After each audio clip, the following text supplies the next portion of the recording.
I don't usually exaggerate, but know that there is a lengthy scene in Smoke's 7th episode that I firmly think is among the greatest of the year.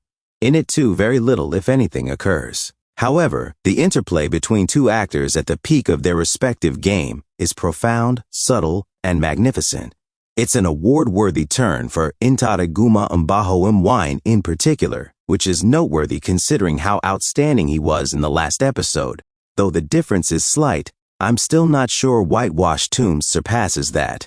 At least not as an hour as a whole. Furthermore, this is a completely different kind of episode because, although the last one was a tremendously anxious build-up to Dave's fear of Freddy, this one is the recovery from that high. The current situation has evolved. With his newfound fame, Dave is touring with the media, getting serenaded in and out of the office, and being urged by literary agents to give them the rights to his awful book. The ad hoc task team, which was hastily assembled to demonstrate that Dave is the DNC arsonist, is now at a disadvantage and must modify their plan to offset the attention Dave is receiving. The tone of the previous episode is effectively reversed. Most importantly, it doesn't work. The task force devises a grand scheme persuading Erica Boswell Nicole Oliver, the literary agent pursuing Dave, to set him up in return for the rights to the real story that inspired his novel. In order to fool Dave into disclosing anything important about his writing process, Special Agent Hudson poses as a representative of a publishing business and tries to win and dine him. Naturally, Dave enjoys having his ego stroked, but he's also not a moron.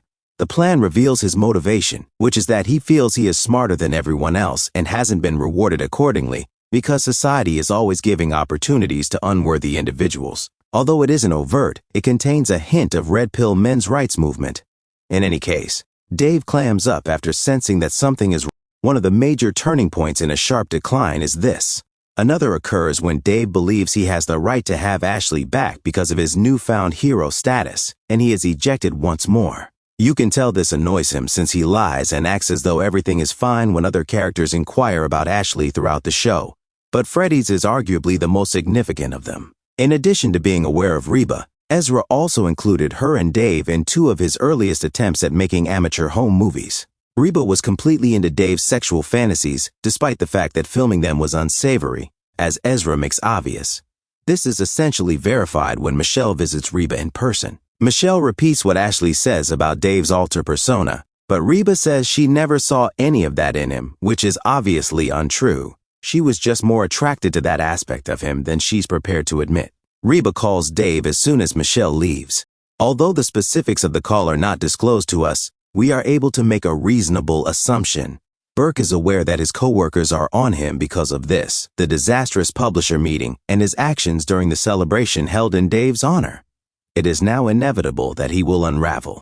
However, Smoke Episode 7 ends on a more depressing note, with a lengthy scene showing Freddy killing himself as the few positive memories he still cherishes travel through his mind. Without a doubt, he was a wicked guy. But it's a great sorrow that we won't get to see more of him.